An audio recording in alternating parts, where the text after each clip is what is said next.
Tikus ini bukan sembarang tikus got. Mereka besar, tenang, dan dibudidayakan untuk dimakan. Di beberapa daerah pedalaman Tiongkok Selatan, hewan ini bukan hama, tapi sumber penghasilan dan protein. Inilah tikus bandikut besar atau Bandicota indica.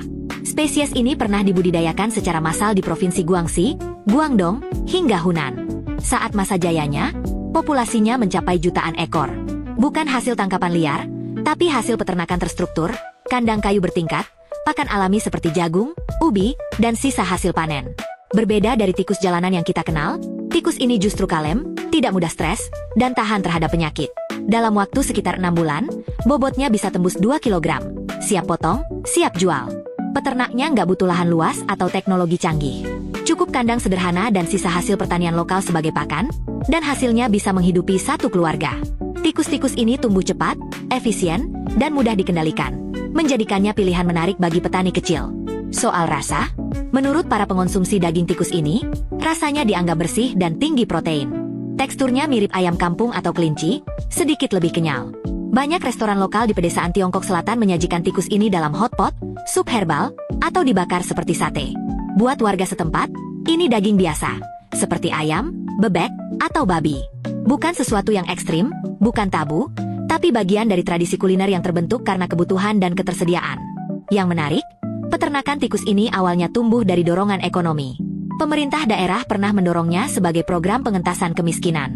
Karena murah, cepat panen, dan gampang dijual, banyak petani kecil bisa mengangkat taraf hidup. Satu ekor bisa dijual 60-100 yuan, dan peternak skala besar bahkan bisa menjual ribuan ekor per tahun. Limbah kotorannya pun bisa dijadikan pupuk organik. Dalam beberapa tahun, ribuan keluarga berhasil bangkit lewat usaha ini, hewan kecil dengan dampak besar. Sebetulnya, konsumsi tikus seperti ini bukan hal baru dalam budaya kuliner Tiongkok Selatan.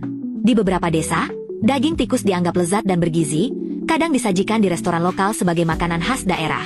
Menurut mereka yang sudah terbiasa, tidak ada rasa jijik, karena yang mereka makan bukan tikus got, melainkan hewan ternak bersih yang dipelihara dengan standar tertentu. Ini soal tradisi, bukan sensasi. Namun semuanya berubah sejak wabah COVID meledak. Demi mencegah penyebaran penyakit dari hewan ke manusia, pemerintah Cina melarang konsumsi hewan liar, dan tikus bandikut ikut terdampak. Padahal sebagian besar dari mereka sudah lama dibudidayakan dan bukan hewan hasil tangkapan. Tapi karena statusnya tidak termasuk dalam daftar resmi hewan ternak yang diizinkan untuk dikonsumsi, jutaan ekor akhirnya dimusnahkan. Ribuan peternak kehilangan penghasilan, dan industri yang sempat jadi harapan itu mendadak mati total. Bagi banyak orang luar, makan tikus mungkin terdengar menjijikan. Tapi kalau dilihat dari sudut pandang petani di desa miskin, ini bukan soal selera, tapi soal bertahan hidup. Di dunia yang makin rentan krisis pangan, budidaya hewan alternatif seperti ini justru masuk akal. Hemat lahan, cepat panen, dan efisien secara ekonomi. Tikus mungkin bukan daging favorit semua orang, tapi dalam kondisi darurat, pilihan bisa berubah. Hari ini, peternakan tikus seperti ini di Tiongkok nyaris lenyap.